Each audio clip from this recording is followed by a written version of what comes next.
Welcome back to our channel. So guys, आप सभी का स्वागत है मुक्कू की इस छोटी सी दुनिया में, जहां आज मैं लेके आई हूं आपके सामने अपनी जर्नी।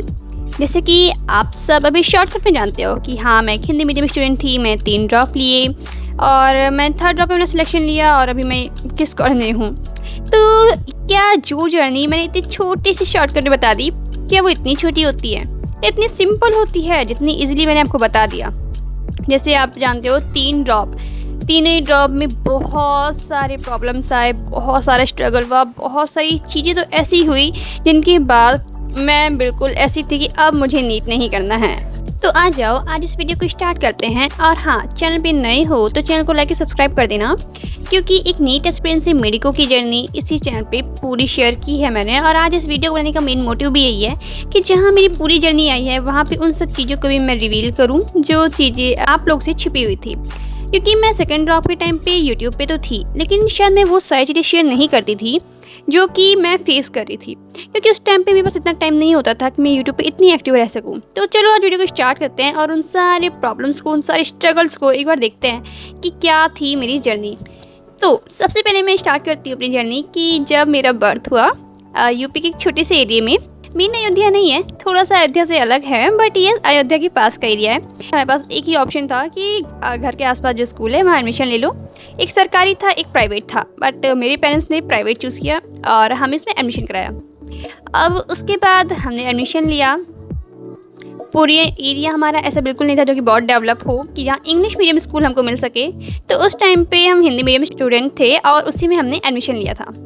क्लास नर्सरी से लेकर नर्सरी KG फर्स्ट सेकेंड सब कुछ लेके बिल्कुल आराम से, सब कुछ चिल।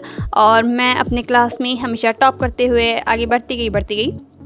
फिर क्लास 5 तक की मेरी जर्नी बहुत स्मूथ रही। फिर आई क्लास 6, जो थोड़ा सा टर्निंग पॉइंट था मेरी लाइफ का।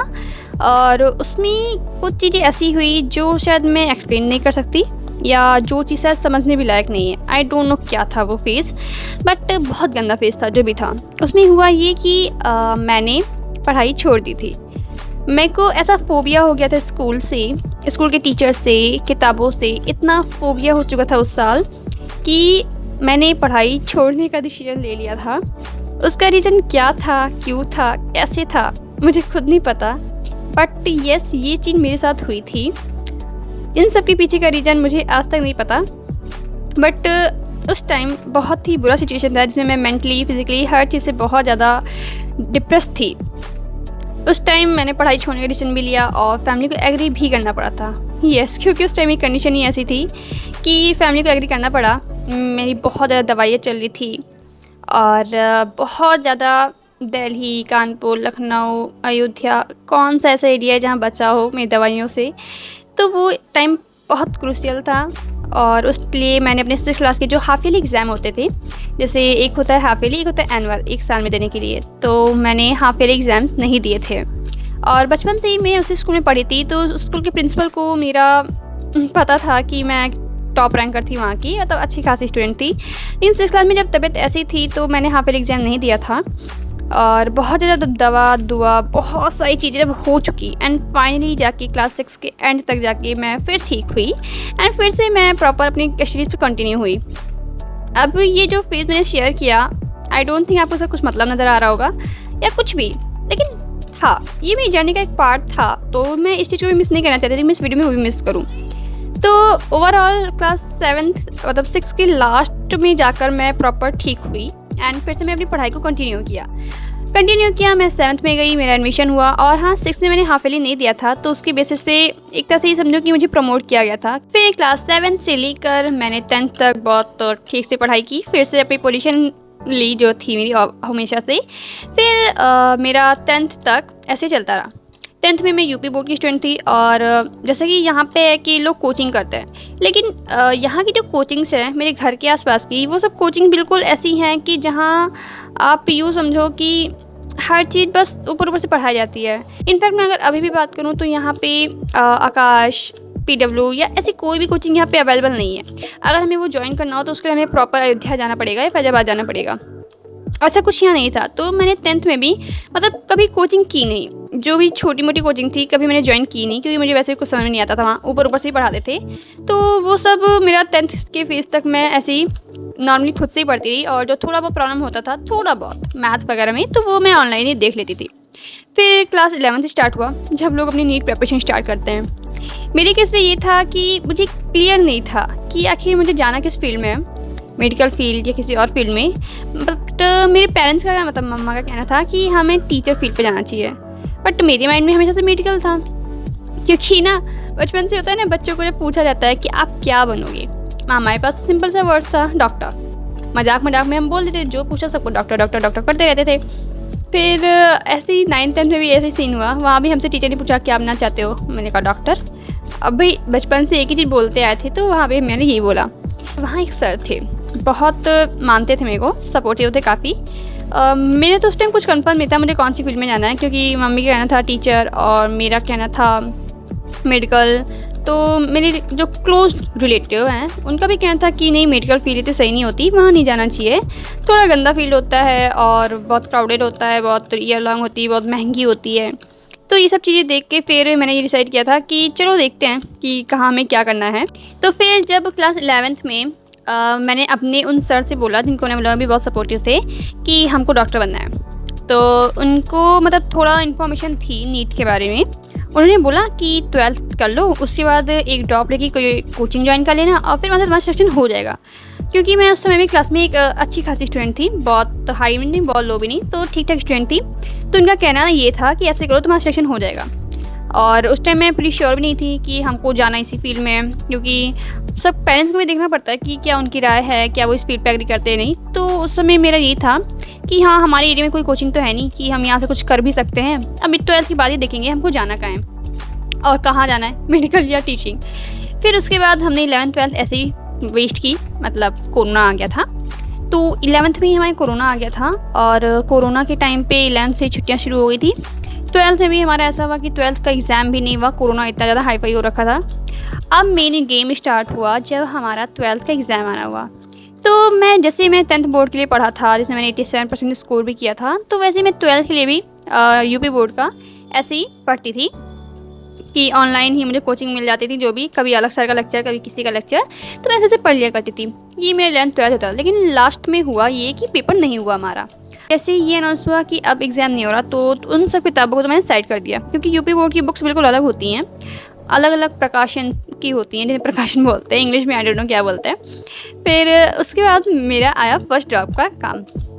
अब उस टाइम मुझे ये था कि मुझे कोचिंग ज्वाइन करनी है, लेकिन कोरोना, जैसे मैंने बोला, कोरोना की टाइमिंग चल रही थी, और कोरोना की टाइमिंग पे सबकी ही इकोनॉमिकल कंडीशन वो नहीं हो पाती है जो एक नॉर्मल कंडीशन में होती है। मेरी फैमिली का भी यही था कि पहले तो यस हम ऐसे थे कि बिल्कुल हम ऑफलाइन बिल्कुल अफोर्ड कर सकते थे, अच्छे से ज्वाइन कर सकते थे, सब कुछ कर सकते थे। लेकिन कोरोना की टाइमिंग पे सब कुछ बंद चल रहा था, तो उसके कारण प्रॉब्लम स्टार्ट हुई। हमको दिख रहा था घर पे क्या चल रहा है, और हम बोल नहीं सकते थे कि हमको ऑफलाइन कोचिंग ज्वाइन करनी है, क्योंकि अगर हम बोलते तो पापा करा देते, बिल्कुल करा देते, क्योंकि हम बोले और वो ना करें, ऐसा होता नहीं है। फिर मेरे मन में यही था कि अभी तक तो मैंने ऑनलाइन ही पढ़ा है, चलो अब फिर ऑनलाइन ट्राई करके देखते हैं। अब प्रॉब्लम ये थी कि ऑनलाइन में कौन सा बैच लूँ, कहाँ से लूँ, क्योंकि उस टाइम पे 2021 का टाइम था, वो PW नहीं था, ट्रेंड में था ही नहीं, और था भी तो हम इतना जानते नहीं थे, नहीं मतलब था भी नहीं, उनका कोई बैच अभी तक लॉन्च नहीं हुआ था ईयर लॉन्ग वाला, यकीन। तो मैंने बहुत सारे प्लेटफॉर्म चेक किए। उस समय मेरी नज़र में अनअकैडमी का चैनल था यूट्यूब का, जो फ्री ऑफ कॉस्ट पढ़ाते थे टीचर। तो मैंने वहाँ से 1-2 लेक्चर देखा, फिर मैंने सोचा कि कोई बैच वगैरह ज्वाइन करते हैं। मैंने बहुत ट्राई किया कि मुझे कोई बैच हिंदी में मिल जाए। जो भी कोचिंग मुझे मिली, वेदांतु, डाउटनट और करियर 360, ऐसे करके मुझे जो भी कोचिंग मिली, मैंने सब पे कांटेक्ट किया ये पता करने के लिए क्या कोई हिंदी में तैयारी कराता है। तो उस टाइम पे ऐसा कुछ था ही नहीं। और फिर अब हमको ये हुआ कि अब हमें प्रिपरेशन तो करनी है, किसी तरह नीट तो देना है हमको। तो मैंने सोचा कि चलो यूट्यूब पे भी पढ़ के देखते हैं। तो मैंने अनअकैडमी के जो सी पाहुजा मैम लेक्चर लेती हैं बायो के, वो लेक्चर लेने स्टार्ट किए, और मैंने 2-3 लेक्चर लिए थे। मुझे अच्छे से याद है कि फर्स्ट चैप्टर तो था हमारा sexual reproduction in flowering plant, ये चैप्टर का नाम था। मैम वो चैप्टर पढ़ा रही थी और हमको सबको समझ में आ रहा था। मैंने बिल्कुल जो अपनी प्रिपरेशन स्टार्ट की थी, मैं बिल्कुल 0 लेवल पे थी, जीरो लेवल पे थी। और आप इतना समझो मेरा लेवल यूँ था कि डिस्टेंस और डिस्प्लेसमेंट, स्पीड, वेलोसिटी, मुझे इन सब चीज़ों में डिफरेंस नहीं पता था। ये लेवल था। मुझे आज खुद हंसी आ रही है खुद पे कि क्या हमने पढ़ा था। तो फिर जब मैंने प्रिपरेशन स्टार्ट की तब लेवल समझ में आ गया होगा कि मैं कौन से लेवल पे थी बिल्कुल, और मुझे बैच ज्वाइन करना था। अब मेरे पास कोई ऑप्शन नहीं था, मैं क्या करूं, मुझे कोई बैच समझ में नहीं आता। बस इतना पता था कि हाँ इंग्लिश में मैं पढ़ ले रही थी, मैम जो पढ़ा रही थी हमको समझ में आ रहा था। सडनली एक दिन, ये एक इंसिडेंट मेरे साथ बहुत अच्छा हुआ था लाइफ में। सडनली मेरे साथ मेरे को पीडब्ल्यू का एक पता चला कि वो पढ़ाते हैं अलग सर और बैच अपना लॉन्च कर रहे हैं। सडनली माइंड में आया और वो हमारा 21 जून से स्टार्ट था, मुझे अच्छे से याद है। कहा ठीक है मैं बैच ज्वाइन कर लेती हूँ। सडनली जो भी कुछ हुआ मैंने बैच ज्वाइन किया। वो हमारे पीडब्ल्यू का फर्स्ट बैच था, यकीन 1.0 2022 के लिए था। मैंने उसे ज्वाइन कर लिया था और उससे अच्छे से पढ़ने लगी थी। अब जब मेरा लेवल इतना जीरो था कि मुझे सब कुछ जीरो से स्टार्ट करना था, तो सर जैसे पढ़ाते थे, जो पढ़ाते थे, मैंने पूरे साल अच्छे से पढ़ाई की। और सच बता रही हूँ उस एक साल मैंने बहुत ज़्यादा हार्डवर्क किया और उसी ईयर मुझको बहुत ज़्यादा डिमोटिवेट किया गया था। बहुत ज़्यादा का मतलब बहुत ज़्यादा। जैसे मैंने अपनी 12th क्रॉस की तो उसके बाद ही जब मैंने एक अटैम्प्ट दिया था नीट का, तो उस टाइम मैंने आपको बताया मेरा लेवल बहुत कैसा था, आपको पता लग चुका होगा। तो अगर मैंने जब 12th के साथ एग्ज़ाम दिया ना तो मेरा स्कोर बना था 179, जो कि पेपर भी मेरा टोटल इंग्लिश में आया था। तो 3 महीने हुए थे कि जब मैं इंग्लिश में पढ़ना स्टार्ट की थी। उस टाइम मुझे ये भी नहीं पता था कि नीट का पेपर हिंदी इंग्लिश दोनों लैंग्वेज में भी आ सकता है। मैंने पेपर इंग्लिश में मंगा लिया था और तब मुझे जो टोन्स मिले, तब मुझे जो डिमोटिवेशन मिला, मतलब मुझे खुद से तो नहीं लगता कि मुझे खुद से कोई उम्मीद नहीं थी कि हाँ मेरा स्कोर बढ़िया आ सकता है। लेकिन भाई मेरी रैंक उस टाइम थी 5 लाख समथिंग थी और मुझे जिस तरह डिमोटिवेट किया गया गाइस, आई डोंट नो ऐसा क्यों होता है। हर स्टूडेंट के लाइफ में डिमोटिवेट बहुत करते हैं लोग। अब मेरी रैंक इतनी हाई थी उस टाइम कि मेरे क्लोज लोगों ने भी हमें बहुत ज़्यादा डिमोटिवेट किया। 5 लाख रैंक, इतनी रैंक क्या तुम कर सकते हो, नहीं होगा, इसके लिए बहुत बड़ी कोचिंग ज्वाइन करनी पड़ती है, ऐसे ही घर बैठे तैयारी नहीं होती है। हमने भी ये एग्ज़ाम दिया था, यस हमको ये भी बोला गया कि हमने भी ये एग्ज़ाम के लिए अप्लाई किया था, हमसे भी क्लियर नहीं हुआ। ऐसे करके बहुत ज़्यादा मेरे को डिमोटिवेट किया गया, हंसा जाता था हम पे कि हम ये क्या कर रहे हैं, ज़्यादा बड़े सपने देख रहे हैं, होगा नहीं, कुछ नहीं होगा, सब केवल ऐसे टाइम पास के लिए मैं कर रही हूँ। तो मेरे को ये था कि मैं टाइम पास के लिए तो नहीं कर रही ये चीज़, तो इसलिए मैंने उस टाइम पे उन्हीं लोगों को जवाब देने के लिए बीएससी ज्वाइन कर ली थी कि चलो ठीक है, हम अगर टाइम वेस्ट ही कर रहे हैं और अगर सच में ऐसा कुछ हो तो फिर ठीक है, मेरा बीएससी साथ में चलता रहे, ताकि ये ना हो कि मैं सच में अपना टाइम वेस्ट करी। तो मैं बीएससी ज्वाइन कर ली थी उसी साल। और एक साल मतलब मेरा लेवल बिल्कुल जीरो था और मैंने नीट 2022 का पेपर दिया था। एक साल पूरा पेपर देने के बाद मेरा स्कोर आया था 547, रैंक 50 के 50,000 के आसपास आई थी मेरी रैंक, 50,000 समथिंग था। और तब उन रिलेटिव को जिन्होंने मुझे इतना डिमोटिवेट किया था, उनको ये पता लगा था कि ये लड़की 18 लाख लोगों में से 50,000 रैंक पे आ गई, तो यानी कुछ तो कर सकते हैं, इतना उनके माइंड में आ चुका था। अब मेरे लिए पॉजिटिव साइड ये था कि अब वो भी मेरे सपोर्ट में थे कि चलो तुमने एक साल में इतना कर लिया, अब एक साल और करोगे तो हो जाएगा। और जब मेरा फर्स्ट अटैम्प्ट में इतने स्कोर आए 547, आई वॉज ओके। मेरे को ये था कि हाँ नीट प्रिपरेशन तो वैसे भी लोग 2 साल करते हैं, मैं तो केवल 1 साल किया है, 1 साल में इतना स्कोर कर लिया, नेक्स्ट ईयर तो हो ही जाएगा। इतना मेरे माइंड में कॉन्फिडेंस था। ये मुझे नहीं पता था कि ये 1 साल मेरे लिए इतना ज़्यादा डेंजर हो जाएगा। फिर मैंने नेक्स्ट ईयर फिर से ड्रॉप लिया। मैं ठीक थी, मैं खुश थी कि चलो ठीक है, इतना स्कोर किया है, आराम से मेरा नेक्स्ट ईयर हो जाएगा। कॉन्फिडेंस भी था, हो जाएगा भाई। लेकिन उस साल बहुत ज़्यादा चीज़ें मेरे साथ गलत भी हुई। जैसे अगर मैं बताऊँ तो उस ईयर मेरे पास प्रॉपर गाइडेंस नहीं थी, मुझे जो जैसे समझ में आता था मैं वैसे करती थी। और जैसे मैंने फर्स्ट ड्रॉप में किया था, बस सेकंड ड्रॉप में ये क्या रिवीजन कर रही थी मैं, और क्वेश्चन प्रैक्टिस करी थी, और ऐसे करके सेकेंड ड्रॉप में मैंने पढ़ाई की। और अगर मैं रियलिटी में बात करूँ तो उस टाइम में टेस्ट में स्कोर भी 600 प्लस आ रहे थे। मैं हैप्पी भी रहती थी, चलो मेरा स्कोर 600 प्लस आ रहे हो जाएगा। लास्ट में जो पीडब्ल्यू का AITS होती है उसमें जाके मेरे स्कोर डाउन हो गए थे। डाउन हो गए तब मेरे लिए स्ट्रेस स्टार्ट हो गया था। किसी तरह से मैंने उसको हैंडल किया और नीट का एग्ज़ाम जिस दिन मैं देने गई थी उस दिन, मतलब यूँ समझो कि लक मेरे साथ क्या था, कैसे था, क्यों था, मेरे पास नहीं पता। लेकिन उस दिन जब मैं एग्ज़ाम देने जा रही थी तो सोचो उसी दिन रास्ते में 2 बारी एक्सीडेंट का सीन क्रिएट हुआ, और इतना डेंजर कि अगर वो एक्सीडेंट हो जाता तो शायद मैं यहाँ ना बैठी होती। मैं अपने भैया के साथ गई थी एग्ज़ाम देने, मुझे प्रॉपरली याद है। और नहीं, अयोध्या मतलब फैजाबाद में गया था मेरा सेंटर। रास्ते में 2 बार एक तब सरकारी बस जो होती है गवर्नमेंट बस, वो बहुत ही स्पीड में आके मतलब ऐसा उसने साइड मारा कि बगल में कोई रास्ता भी नहीं था कि हम जाके गिरते कहाँ, डायरेक्ट नीचे काई में जाते जो भी कुछ होता। तो 2 बारी तो एक्सीडेंट का सीन क्रिएट हुआ, और तीसरी बारी हुआ ये कि एक कार वाले ने आके अपना टायर पैर पे चढ़ा दिया था। भैया का पैर नीचे था उस टाइम पे, उनके पैर पे कार की टायर चढ़ गई थी और मेरे भी पैर पे लग गई थी। तो ये था उस दिन का इंसिडेंट जब मैं नीट का पेपर देने गई थी सेकेंड अटैम्प्ट में। और उस दिन एग्ज़ाम सेंटर पे भी ना मेरे साथ इतने सारे ट्विस्ट हुए कि अगर मैं वो भी बताऊँ तो मेरे देखो सबसे पहले वहाँ पे चेकअप हो रहा था टेम्परेचर का, तो उसमें मेरा टेम्परेचर नॉर्मल से हाई निकला क्योंकि धूप बहुत तेज़ थी, नॉर्मल से हाई निकला। उसके बाद चेकिंग हुई, वो जो आइडेंटिफिकेशन करते हैं उसमें भी मेरे साथ ये हुआ था कि एप्लीकेशन फॉर्म में भी डेट ऑफ बर्थ 20 की जगह 22 हो गया था, वो गलत हो गई, उसके लिए भी मुझे साइड कर दिया गया। उसके बाद किसी तरह से यहाँ सबसे निपट के काफ़ी ज़्यादा हेक्टिक हो गया था सब कुछ। जब मैं अपने रूम पे गई, जो मतलब जहाँ मेरा एग्ज़ाम होना था रूम नंबर, तो वहाँ जाने के बाद हुआ ये कि वहाँ पे जो घड़ी थी वो घड़ी ख़राब निकली। इतना सब सीन देख के मेरा पूरा दिन इतना बेकार सा था। तो जब मैं पेपर सॉल्व करी थी तो मेरी क्लास की जो इन्विजिलेटर थी वो लास्ट मोमेंट चला था पेपर का, समथिंग आधा घंटा बाकी था, मैं पेपर कर रही थी। अचानक से क्या होता है कि वो मेरे पीछे से आती हैं और मेरे आगे वाले स्टूडेंट से जाके पूछती हैं कि बेटा नेगेटिव मार्किंग नहीं है क्या। और उन्हें मेरा OMR देख के तभी क्वेश्चन उससे किया था कि वो उसने बोला मैम है। अब ये चीज़ सुन के ना मेरे दिमाग में ये आ गया, मैं तो सारे क्वेश्चन करती जा रही हूँ, जो आ रहा है जो नहीं आ रहा है सब करती जा रही हूँ, मेरे नेगेटिव मार्क हो गए।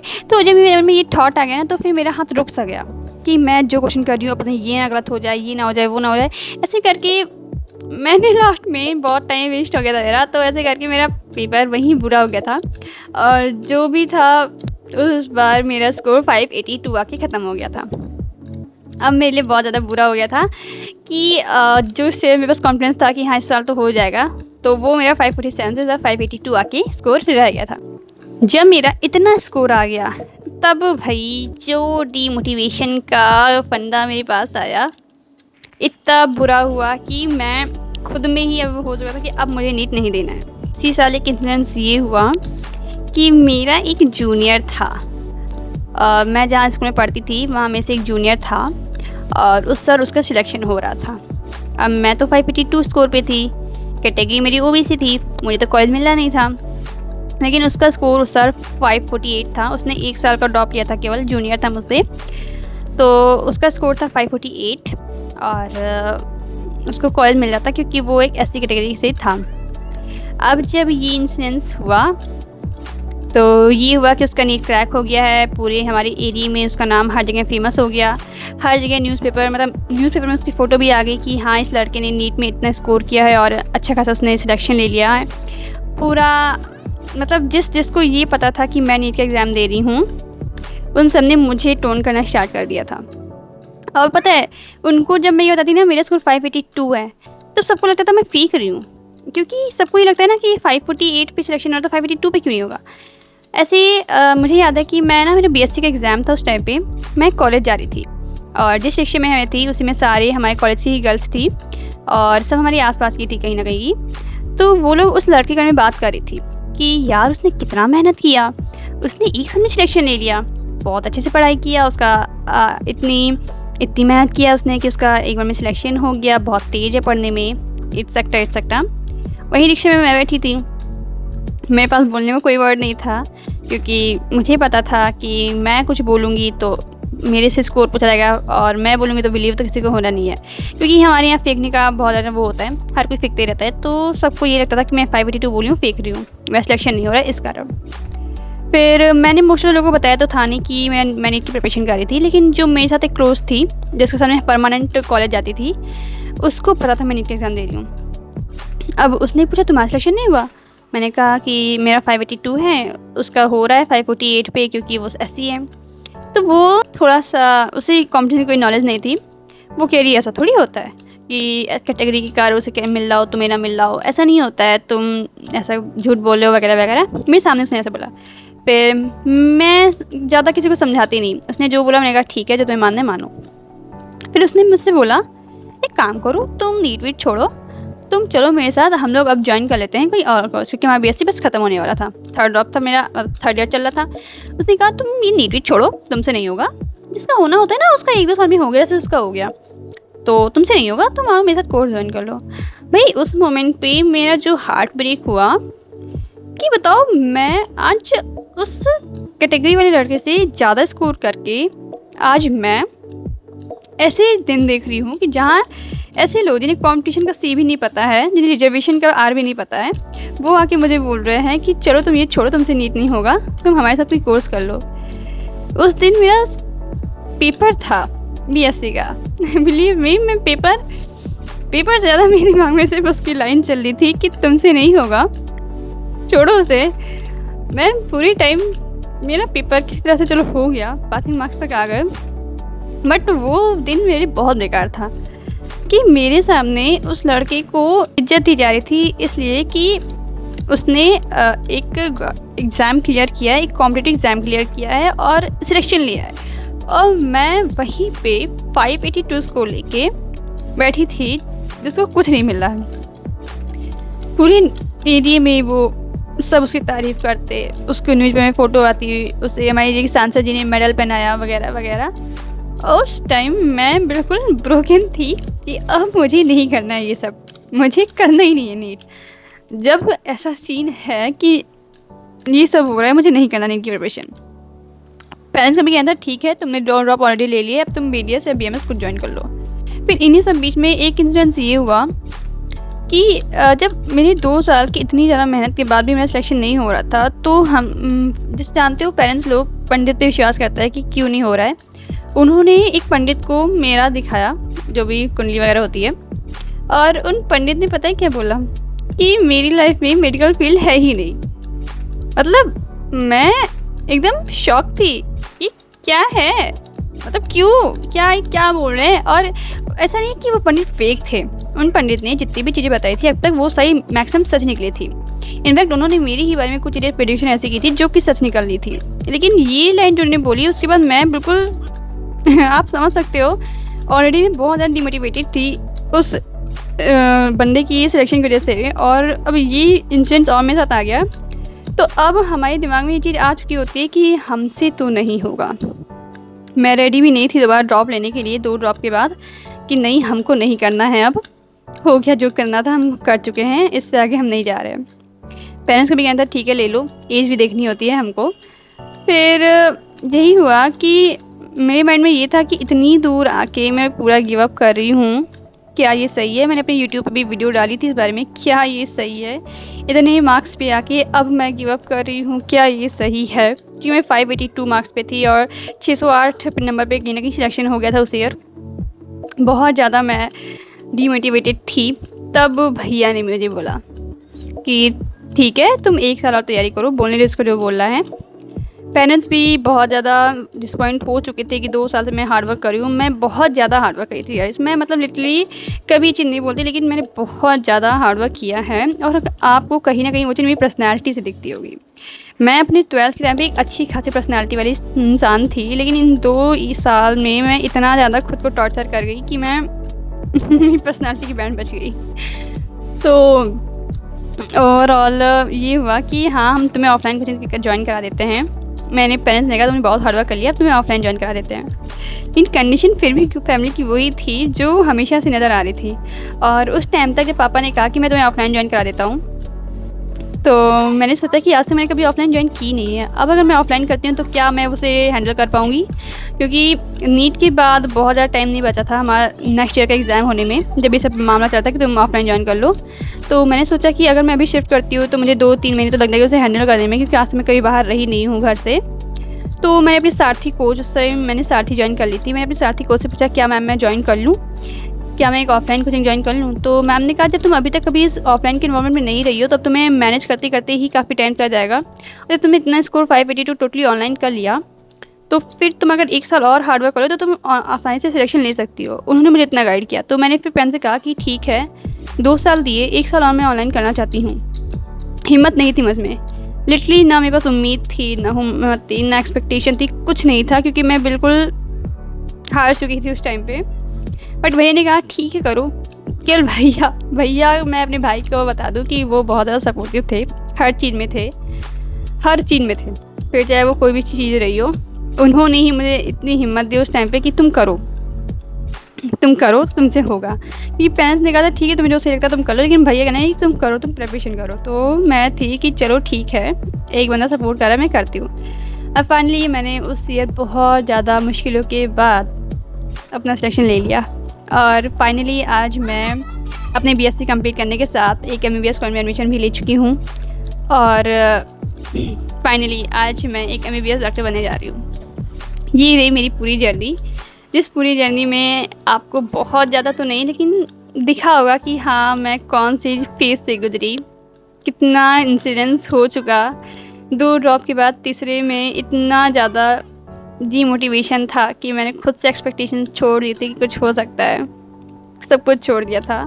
लिटरली मैं अपनी प्रिपरेशन से पहले बिल्कुल एक ऐसी इंसान थी जो ये भरोसा करती थी कि कर्म ही पूजा है, हम अपना कर्म करेंगे तो रिजल्ट क्यों नहीं मिलेगा। लेकिन लास्ट फेज में आते आते हम ऐसे इंसान बन चुके थे कि भगवान जी अब आप हमें सिलेक्शन दिला दो, मेरे हाथ में कुछ नहीं है, अब आप सिलेक्शन दिलाओ। जो इंसान मेरे कर्म पे भरोसा रखता था कि हम कर्म कर रहे हैं क्यों नहीं हमें फल मिलेगा, वो अब ये आ गया था भगवान ही हमें सिलेक्शन दिलाएंगे।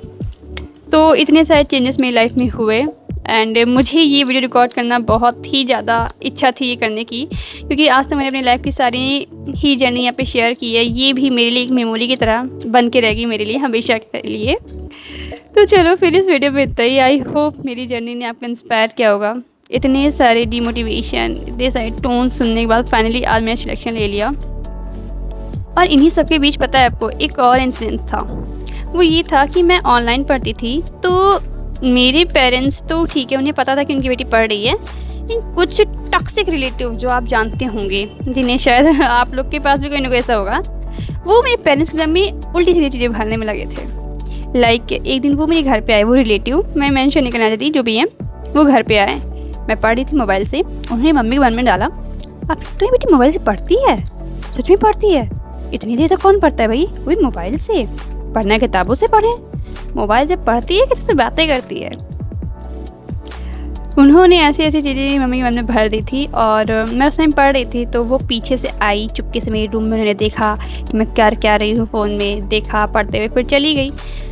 तो ये चीज़ मुझे बाद में मम्मी ने बताई कि वो ऐसा बोल रही थी। मैंने कहा यार ये दुनिया बस किसी को आगे बढ़ते देख नहीं सकती।